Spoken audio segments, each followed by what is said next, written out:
Kochi Jawaharlal Nehru stadium നവീകരിച്ചതിനു പിന്നാലെ Kerala Blasters കൊച്ചിയിലേക്ക് തിരിച്ചുവരികയാണ്. ISL മത്സരം കലൂർ സ്റ്റേഡിയത്തിൽ തന്നെ നടത്താൻ ധാരണ. ഔദ്യോഗിക പ്രഖ്യാപനം നാളെ നടക്കും. റിപ്പോർട്ടർ ബ്രോഡ്കാസ്റ്റിംഗ് കമ്പനി സ്റ്റേഡിയം പുതുക്കിപ്പണിഞ്ഞതിന് പിന്നാലെയാണ് ISL മത്സരങ്ങൾക്ക് ജവഹർലാൽ നെഹ്റു സ്റ്റേഡിയം വേദിയാകുന്നത്. ഇത്തവണത്തെ ISL മാച്ച് കൊച്ചിയിൽ വരുന്നതിനുള്ള ഓൾ ഇന്ത്യ ഫുട്ബോൾ ഫെഡറേഷന്റെ റിക്വസ്റ്റ് വന്നിട്ടുണ്ട്. ബ്ലാസ്റ്റേഴ്സിനെയാണ് അവർ ചുമതലപ്പെടുത്തിയത്. അതുപ്രകാരം കളി കൊച്ചിയിൽ നടക്കും.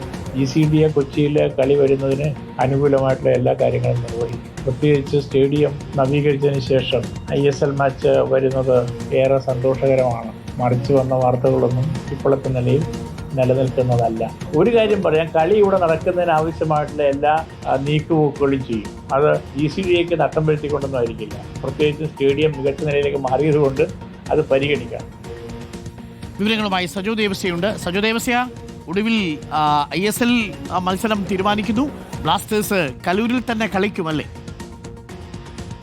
സീസണിലെ ISL മത്സരങ്ങൾക്ക് കൊച്ചിയിലെ കലൂർ രാജ്യാന്തര സ്റ്റേഡിയം വേദിയാകുന്നു. ഇക്കാര്യത്തിലെ അനിശ്ചിതത്വം പൂർണ്ണമായും നീങ്ങുന്നു. ഫുട്ബോൾ ആരാധകരെ സംബന്ധിച്ച് ISL ആരവങ്ങൾക്ക് കൊച്ചി വേദിയാകുന്നു എന്നത് അങ്ങേയറ്റം സന്തോഷമുള്ള കാര്യമാണ്. ഇക്കാര്യത്തിലുള്ള ആശയവിനിമയം പൂർത്തിയായതായി GCDA വ്യക്തമാക്കുന്നു. നാളെ ഔദ്യോഗിക പ്രഖ്യാപനമുണ്ടാകും.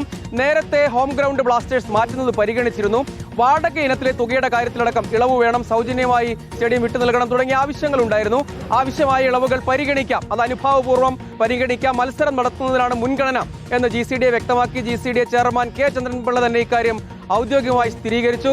അതായത് ഇക്കാര്യത്തിൽ ഫെഡറേഷനും ബ്ലാസ്റ്റേഴ്സ് അധികൃതരും GCDAയുമായി ആശയവിനിമയം നടത്തി ഒരു സമവായത്തിലേക്ക്, അതായത് മത്സരം നടത്താനുള്ള ഒരു ധാരണയിലേക്ക് എത്തിച്ചേർന്നിട്ടുണ്ടെന്നതാണ് ശ്രദ്ധേയമായ കാര്യം. ആ സ്റ്റേഡിയത്തിന്റെ നവീകരണ പ്രവർത്തനങ്ങൾ വളരെ വിജയകരമായി ഭംഗിയായി പൂർത്തീകരിക്കാൻ കഴിഞ്ഞിട്ടുണ്ടെന്നും GCDA വ്യക്തമാക്കി. റിപ്പോർട്ടർ ബ്രോഡ്കാസ്റ്റിംഗ് കമ്പനിയാണ് നവീകരണം പൂർത്തിയാക്കിയത്.